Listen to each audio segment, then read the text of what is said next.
Today on Rappler, President Aquino says he may appoint an outsider as Chief Justice.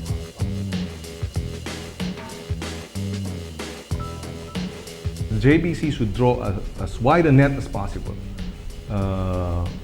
Yes, traditionally you draw from the judiciary, but you can also draw from the private sector, from the academe. Senator Kiko Pangilinan says the Judicial and Bar Council should find Chief Justice candidates from the academe and the private sector.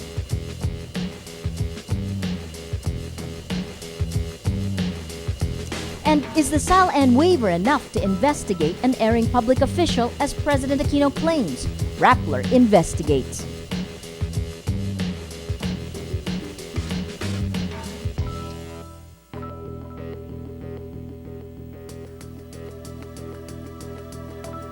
Hello, I'm Maria Ressa. Welcome to Rappler, your social news network.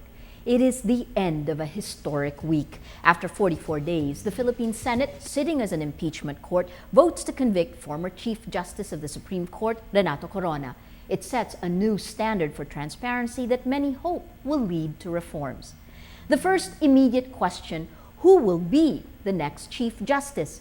President Benigno Aquino rules out Tax Commissioner Kim Anares, Justice Secretary Leila de Lima, and Solicitor General Francis Hardalesa as the next Chief Magistrate. The names of the three cabinet officials have been mentioned as possible replacements for Corona. Aquino tells Rappler that they are, quote, doing well where they are now. In the case of Hardalesa, the president says he has just moved to the office of Solicitor General after serving for less than a year as Deputy Ombudsman for Luzon. Aquino says he will not be able to work effectively if he's uprooted again. The president says there's a distinct possibility he'll appoint an outsider. He adds the wait may not last till August because he may reach a decision by July. Kung sigurado na ako doon sa choice,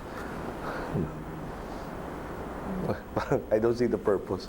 I'm not gonna maximize the 90 days, but at the end of the day, like any decision that I've made, I can face the people and say, given what I have, the information, the universe of choices, etc., I believe this is the best decision for us. At the height of his presidential campaign in February 2010, then Senator Aquino said that if elected, he was willing to waive his rights under the bank secrecy law to, quote, set an example for others in this administration. His statement remains on the Senate website. 2 years later, President Aquino goes back on his campaign promise and maintains the waiver he signed in his SALN form is enough. The president is responding to a challenge by impeached Chief Justice Corona, who waived the confidentiality of all of his accounts, presumably in the name of transparency. But Rappler reporter Carmela Fonbuena says the Corona trial shows the SALN is an incomplete waiver. The SALN waiver allows the ombudsman to use government agencies to verify if SALN declarations of government officials are accurate.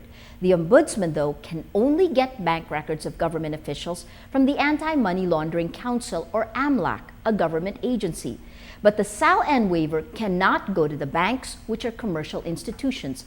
This is why the ombudsman found it difficult to determine the ending balances of Corona's bank accounts.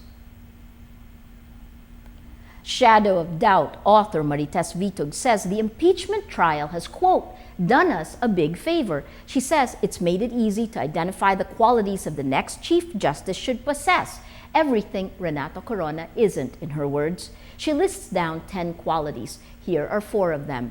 A leader who will open up the financial books of the Supreme Court for scrutiny. A leader who will reform the judiciary and use loans meant for reform projects productively and not for PR. Someone who decides cases fairly and not out of loyalty to the appointing power. A person who avoids getting entangled in conflict of interest situations. Read the full 10 on Rappler.com's Thought Leader section, Choosing a Chief Justice. Senator Francis Kiko Pangilinan says the Judicial and Bar Council should cast a wide net to look for the next Chief Justice. He says even candidates from outside the judiciary should be considered. He adds the next Chief Justice should have the stamina to lead the way in judicial reforms. JBC should draw as wide a net as possible. Yes, traditionally you draw from the judiciary, but you can also draw from the private sector, from the academe. I'd like to see the best and the brightest in that list. and from that list, choose the best of the best and the brightest of the brightest, and of course those with integrity and a solid track record. But we still have a long way to go. For example, the conviction rate in the judiciary is not even 20%. Compare that to the conviction rates, for example, in Hong Kong for corruption, for example, would be around 80%. Today, you have 25% of the positions of judges vacant. The prosecution service, I'm not sure if it's down, but when I sat, and as late as maybe two years ago, the fiscal's office, the prosecution office vacancy was something like 40+%. Wow. So criminal cases suffer delays, precisely because you don't have the prosecution service available, because no criminal case can proceed without the presence of a prosecutor, a public prosecutor. And at the same time, the absence of enough judges and courts. Clearly, the average case life is 6 years. Yes. And that's in the first level court. And then you have the appeal, and it'll take forever. So who will have any respect for our justice system if you don't punish enough of the guilty? Budget carriers threatened to hike airfares following orders by the Civil Aeronautics Board to fine local airlines who overbook and refuse to refund and rebook. Local carriers AirAsia and Sea Air are vocal in contesting the Aeronautic Board's orders. AirAsia CEO Maan Ontiveros says the ruling jeopardizes the budget airline model if airlines are compelled to refund or rebook, even if it is the passenger's fault. She asks, quote, "Where is the passenger responsibility?" Well, let's now look at Rappler's Wrap for today, a list of the 10 most important events around the world you shouldn't miss. At number 4, after more than 3 decades, Egypt's state of emergency is finally lifted. Activists have been pushing to do this since Hosni Mubarak was ousted by an 18-day revolt led by a youth democracy movement. The Supreme Council of the Armed Forces takes over the reins of government. Egypt is preparing for a runoff vote in presidential elections on June 16. At number 5, U.S. Secretary of State Hillary Clinton says Russia's refusal to take decisive action against Syrian President Bashar al-Assad could lead to a civil war in Syria. Clinton says Russia has shown little willingness to abandon Assad and is, quote, propping up the regime at a time when we should be working on a political transition. Both Russia and China oppose tougher UN Security Council action against Syria. At number 7, in 4 billion years, our galaxy could crash head-on with Andromeda, our nearest neighbor. U.S. Space Agency NASA says, quote, extraordinary precise observations from their Hubble telescope remove any doubt that the galaxy Andromeda is destined to collide and merge with the Milky Way. It will take another 2 billion years for the two to, quote, completely merge into a single elliptical galaxy. And at number 8, European researchers say a combination of spinal cord stimulation and robotic-aided therapy motivates paralyzed rats to learn to walk again.